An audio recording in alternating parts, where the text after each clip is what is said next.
Welcome to Indie Beacon Radio, where creative souls can find help in marketing their creations. You can send questions for each show on Twitter using the hashtag IndieBeacon. Now sit back and enjoy learning about our guest for this show.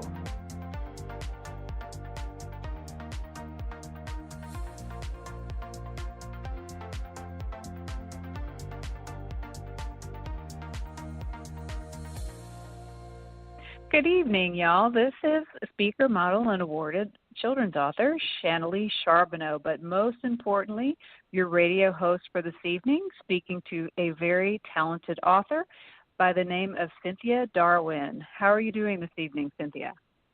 I'm doing great. Thank you. Wonderful, wonderful. So Cynthia wrote the book Darla, the Roller Derby Queen. But before we get into that, I want Cynthia to talk a little bit about her life, as it's very interesting. All authors have a great story. It starts off with them. And then we'll get a little bit into Darla. So, Cynthia, you're a Texan, correct? Oh, yes. I'm born in West Texas. That's awesome. And you kind of left and came back, and you want to tell a little bit about that story.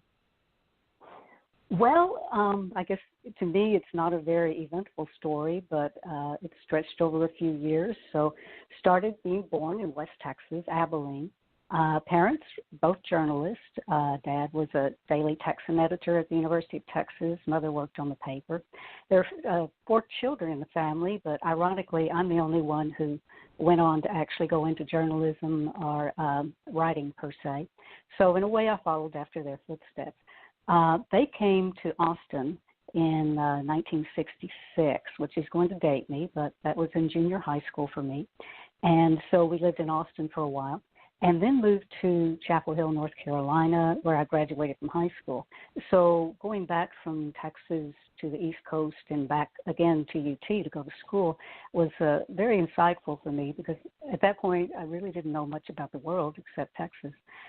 Anyway, so I got out of school with a radio, TV, film degree and went into radio and back into West Texas, where I went kicking and screaming back, but I did, and I loved it. I was the first woman they ever put on the air out in Midland, and a station called KCRS Radio, and truly enjoyed that part of it. But there was a point in my life pretty quickly where I realized the studying I did in journalism and radio broadcasting didn't really prepare me for the rest of life. So at that point, I was a single parent, and I went back to school to get my MBA, and that really fleshed out things. After I got the MBA, I combined that with the communications degree to go into public relations. So worked for the Transit Authority in Austin, worked for the University of Texas President's Office, worked for real estate developers, and then finally started my own PR business.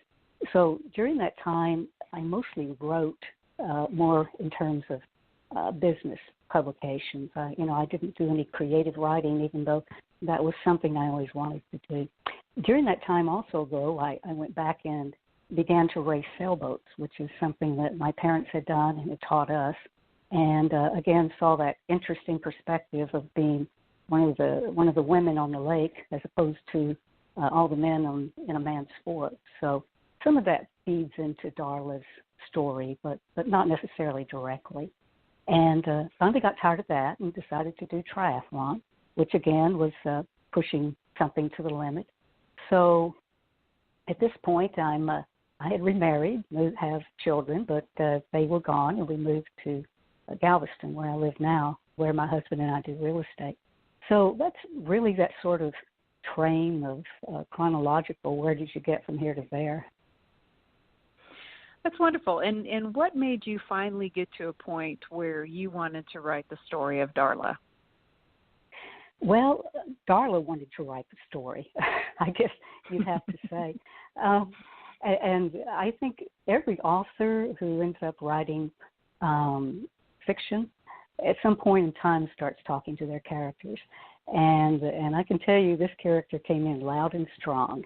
So I was walking down the beach, and I had started this little short story about a woman and, going in through life. And it was just god awful. It was the worst piece of writing you've ever heard in your life or even read.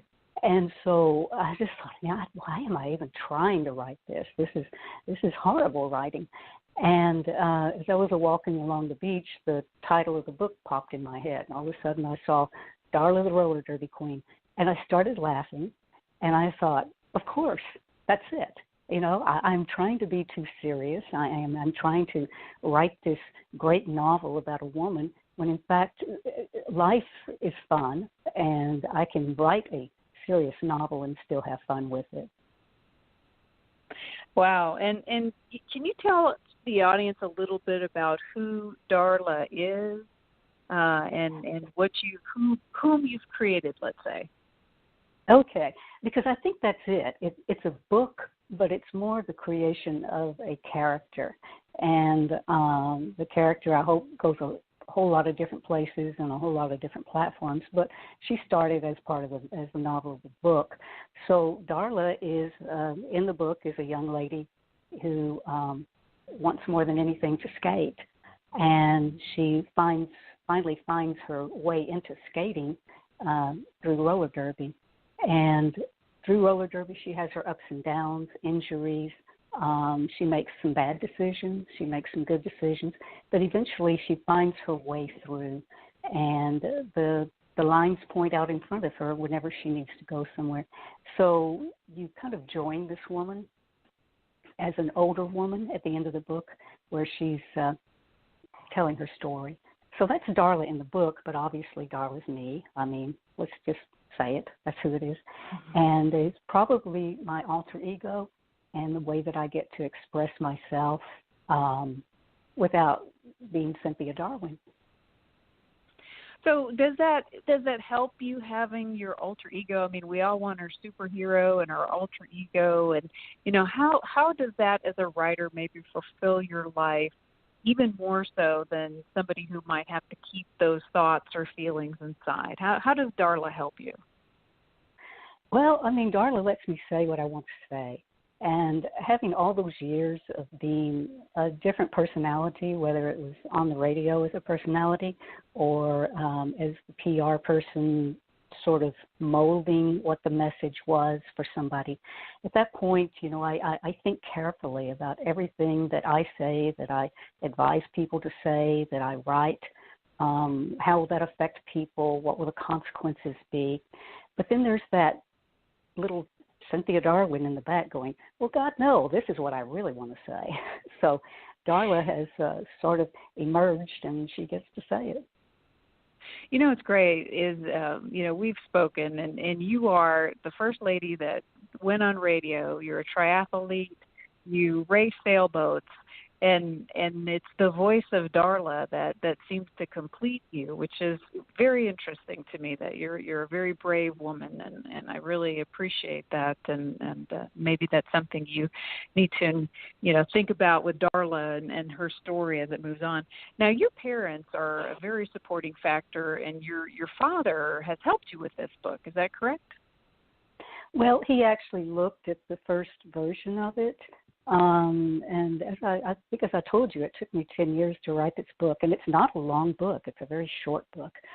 It's composed of 3 short books in a trilogy, but they're all included in one, book itself that you hold. And you can actually read it on the airplane. And so even though it's quite short and easy to read, a lot of dialogue, a lot of fun in there, it had a lot of depth to it. So I had people read it on several different levels, on just sort of a fun level. Did you enjoy it? Was it something that kept you, smiling? And other people have read it and go, I got it. I see it. I see exactly what you're saying. And it has helped me find my path too. So you can read it on a lot of levels. Dad's an editor. He's an old journalism guy, and he likes to edit grammar, and so he really helped me pull that together. There were other people that looked at it that helped me kind of shape the character. probably the craziest thing that one of these individuals who read about Darla came to you and said, and something you might not have expected that surprised you? Well, I think it was the fact that who the people were that actually said it. Like some of the people that I would have expected to say, wow, that was kind of cute, I really liked it, actually came in and said, I saw 3 different levels on this book. And, I truly enjoyed that. The real fun part for me, and I probably hadn't gotten into it yet, is that, yes, I've raced sailboats and done triathlon and, marathons, but I have never done roller derby in my life. And so when the name of the book popped in my head, Darla the Roller Derby Queen, I thought, how am I going to write this? I don't know anything about roller derby. Never even thought about it. Can't even stay up on skates, and I still can't. But I started researching it. I figured out what the rules were. I learned a lot about the personalities of women who do roller derby, and it's not just women, it's men also. But and then finally got to start meeting some of them. And what was, I think, as you're saying, what was something I didn't expect? I didn't expect that Darla actually could have been one of these women. I mean, her personality came through so strong that it could have been one of the women that I meet, on the bouts now when I go around. Has that same sort of drive to find herself and looking for her path, and a lot of times finds it by skating. So I guess that would be the most unusual thing that I found. Wow. And have you gone to skating matches and derby roller matches? Yeah, they call them tournaments and bouts. I guess I finally had to get the terminology down right. Yes, I have. And most recently we were in Augusta, Georgia for a tournament. It was a regional state, several states involved. And took my husband and some of his family there, and they, of course, had the same experience I did. They knew nothing about roller derby, and the idea is there are a whole bunch of women out there pushing each other around and trying to knock each other over. But I think the men were most intrigued with the fact that, there are some really solid rules and a lot of strategy and positions. And they got really into how do you score, how do you protect your jammer coming through. And I found that to be really fascinating. But what I really loved was meeting the women. I think so, even though they're strong, they're really, fierce out on the track, they are the warmest, most friendly, loving people I think I've ever met. Wow, that's wonderful. That's wonderful. Well, we're going to take a break. My name is Shannalee Charbonneau, and I am speaking with the wonderful and talented Cynthia Darwin. We will be right back. Headlines. Cryptocurrency vultures are circling around failing governments. Darknet predators are rushing to market with their newest digital product. They promise economic salvation, even as they coupon clips straight from your digital wallet. The newest techno-thriller installment from Breakfield and Berkey, The Enigma Source. Book 10 of the Enigma series continues the combat of cyber good guys versus cyber thugs set in today's digital landscape.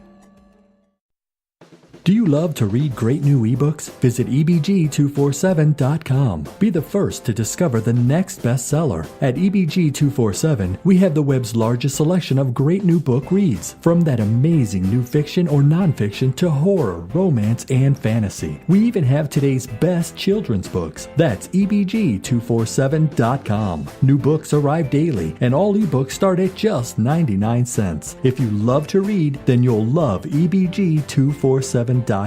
Low prices, large selection, and an easy-to-use website. It's all only at ebg247.com.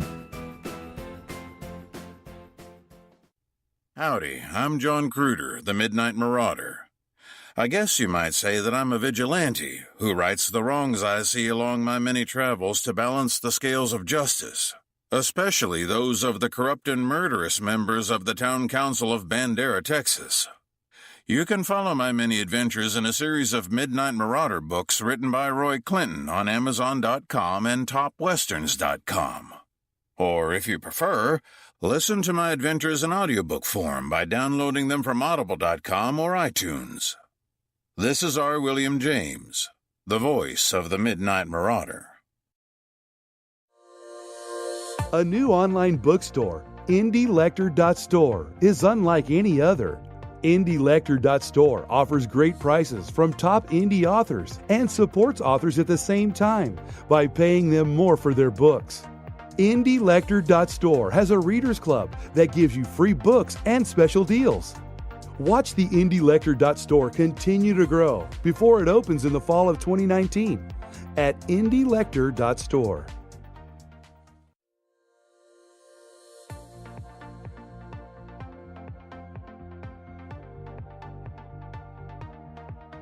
Welcome to Indie Beacon Radio, where creative souls can find help in marketing their creations. You can send questions for each show on Twitter using the hashtag IndieBeacon. Now sit back and enjoy learning about our guest for this show.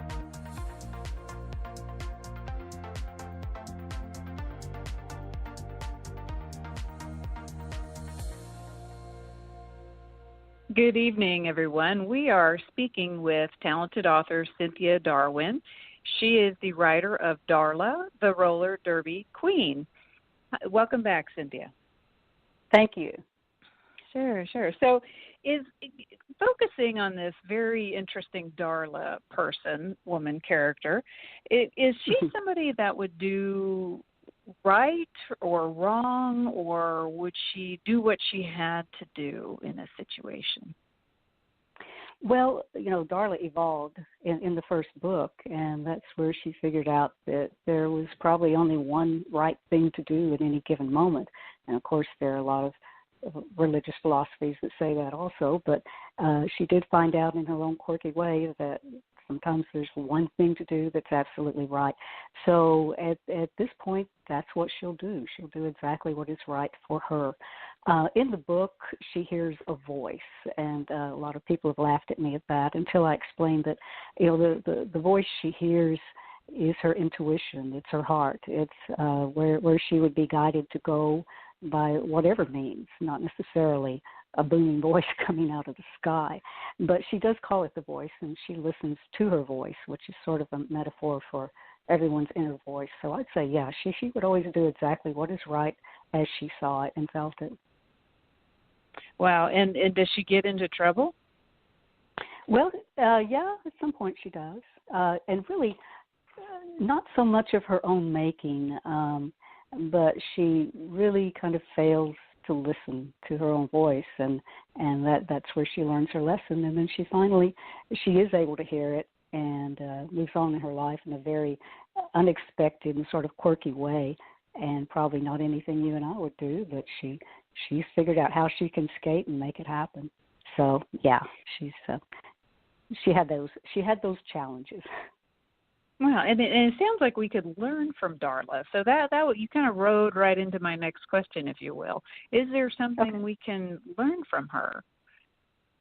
Well, I think she, at this point in her character development, she is out not only imparting wisdom, but actually asking questions. So people can learn what they want from her. She doesn't really take sides. She really doesn't have a side on anything. She just sort of points some things out. So Darla has evolved through the book into now she has her own blog on our website, which is darlatheRollerDerbyQueen.com. And in that blog, she begins to develop even more. She explores different things, different issues. She talks about medicine and health. She talks about politics. She has some funny things to say, and she talks about roller derby, hoping that people will begin to understand the sport too. But she'll be evolving, not so much in another book. I really don't see that there'll be another sequel to Darla, as much as she moves on to the blog platform and some of the social media platform as Darla, which we all know is me writing it, obviously, but it is Darla, and she has her own, she has her own things to say. And then, she could go some other place. She could have her own radio show where people could call in, or podcast. She does have themes that she follows, and one of those is that, you do need to listen to yourself, and you need to talk to other people, and she sits on benches and talks to people, and even strangers, mostly strangers, and, they have no idea who she is, and she's a little quirky, but somehow they find something in what she's talking about. So the themes that are going through the blogs have to do with benches, and I've taken pictures of benches from all over my travels, and now I have friends and other people who travel around the world, and suddenly I'll get a photo of a bench in Italy, or a photo of a bench in Singapore, and I put those into the little flash drive, and suddenly when it's time for Darla to blog on something, I go find a bench that kind of looks like what she would talk about. But the theme is always sit down and talk to people, and I think it's the thing that the takeaway on that is, get off of social media so much and sit down and start talking to people, because when you do, you're going to find a lot in common when you do it, and there's a lot about body language that'll teach you about people too. So that's one of the big themes that actually comes through, is that is that we really need to be discussing things in person with each other and get back to that human interaction. It is a good point to realize that if you ever sit down at a restaurant or a public place and put your own phone down and look around and try to scan the room and I've done this multiple times, scan the room for a couple minutes, it is amazing how everybody is really head down in the phone, not even talking to the families, your kids, the person next to you, no eye contact. And, it's a battle, and I do have a young son who's 8 years of age, and it's a scary battle because it is a different world. And, the only way I battled it was to make sure that he, when spoken to, he has to cease immediately and look up, which causes this great, eye effect, which goes up and down, up and down, up and down, up and down between the screen and whoever he's talking to. So I'm halfway there. Right. But you are correct. It is, and it is a difficult thing to do. It's a challenge, whether you're an adult or a child. But I think you are correct. We're losing that human touch, and that's a great lesson to learn from Darla, that we've got to get back to talking to each other and not a screen. And I'm putting myself in that group as well. So, but which is ironic since we're here online talking. Yeah, it is a new world. That is for sure. But I challenge all the listeners out there and anybody to just look around. And once you see it, just of it, because it is a shocker to see 35 people or 50 people, never looking up for an hour dinner, constantly. And it's pretty incredible. And I'm sure I've done the same thing, Oh, yeah, we all do.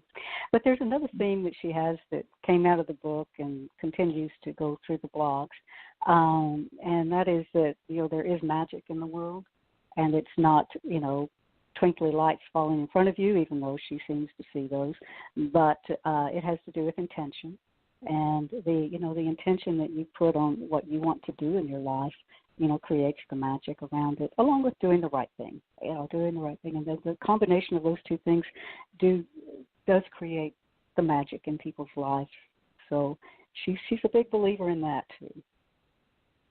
Well, and as a writer, and even people who get into the world of Darla, she becomes somebody. Can you talk a little bit about who she is to you, aside from your alter ego, and how you spend time with her, if you will, and how you go into that world that every writer might go into?